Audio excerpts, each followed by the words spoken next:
To help his men get out of Bocage country, Bradley had planned to crush the German positions on the front line with precision bombing raids.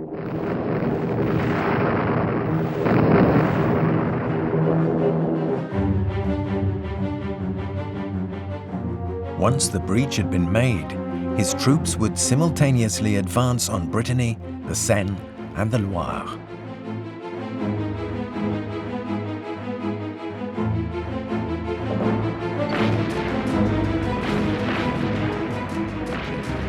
On July 25th, Allied bombers attacked the road between Saint-Lô and Périer, where the two armies faced off.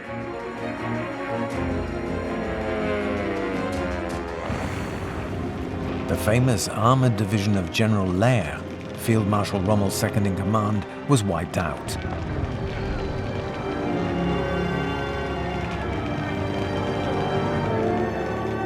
American troops could finally leave the hell of the Bocage and force the breakout.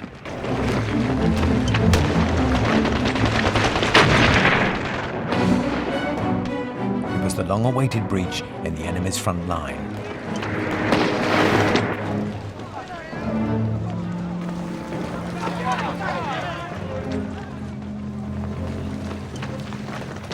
Moreover, seeing the numbers who surrendered, they made a good catch, even if many in the net were only small fry.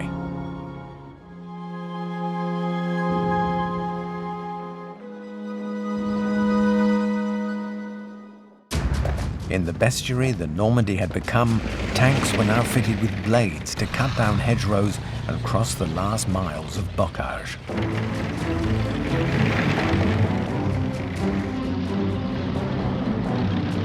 Even before July was over, once the breach had been achieved, American armored divisions had reached Coutances, Avranches, and Granville, the last port in Normandy before Brittany.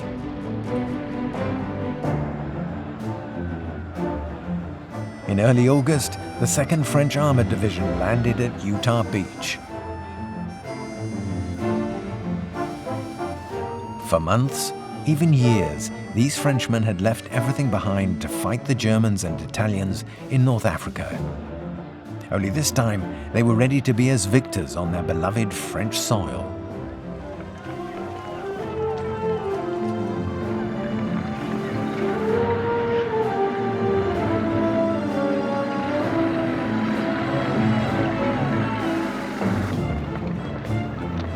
Leading them was General Leclerc, as thin as his cane, but valorous and upright.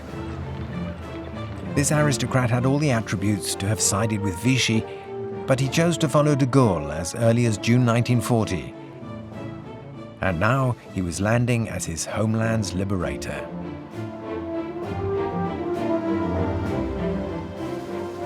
His division was integrated into the American Third Army, with which he would finally be able to take part in operations on French soil.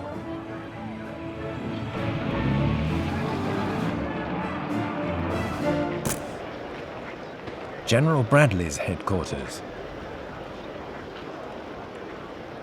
Before the lens of American filmmaker George Stevens, Montgomery, as always aware of the camera, decorates a handful of Yankee soldiers.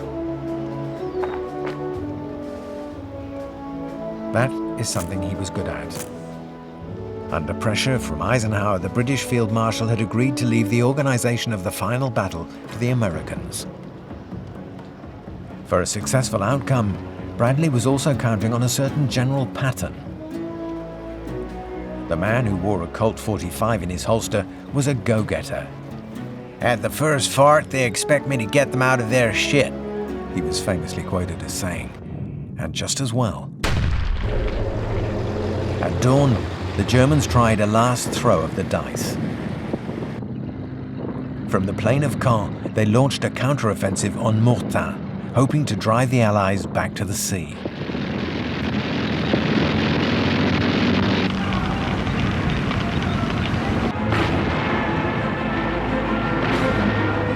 The attack, planned in person by Hitler, was soon curbed by the rockets launched from Allied Typhoons.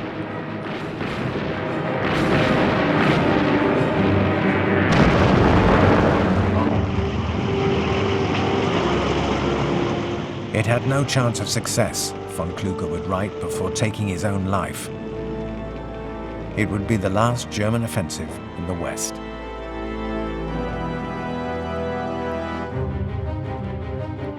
Worse still for the Germans, at Mortain, Bradley had willfully allowed the enemy to make inroads into the Allied flank. Now they were trapped by the Americans to the south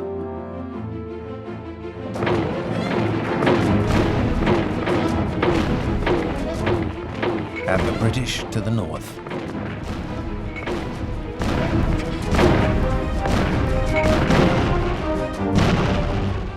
Bradley would finally be able to use the maneuver he had been planning for a long time, to catch the enemy in a pincer movement between the British divisions advancing from the plain of Caen and the US armies in the south, trapping the retreating Germans between Argentan and Falaise.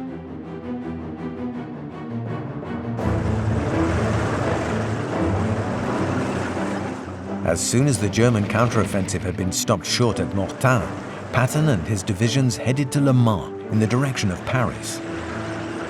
But some of them suddenly turned off towards Argentan and made a wide, sweeping movement that encircled the Germans.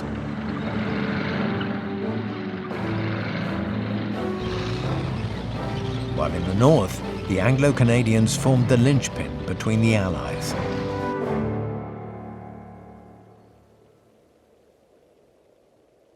The German army was annihilated.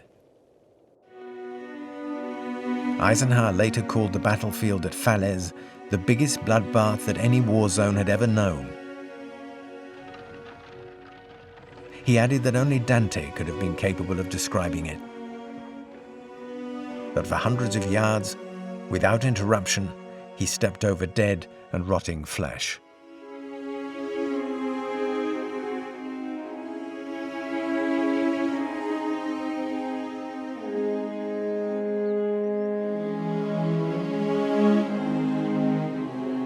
Between 5,000 and 6,000 Germans were killed.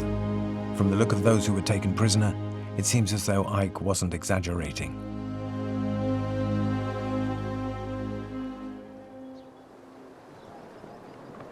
It would take several days to evacuate the 30,000 to 40,000 prisoners of war from Falaise.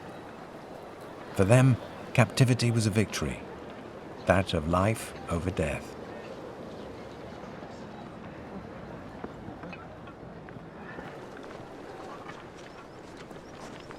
The German army had mobilized a number of men in the countries it occupied. Not all of them were prepared to defend the Third Reich with their lives.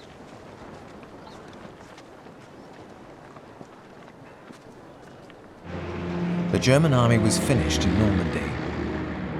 With the Battle of Falaise won and the prisoners dispatched, Patton's armies crossed the Seine and the Loire. Eisenhower had now attained the two geographical limits established in Operation Overlord. Now he wanted to move on to the next step, the push towards Germany itself.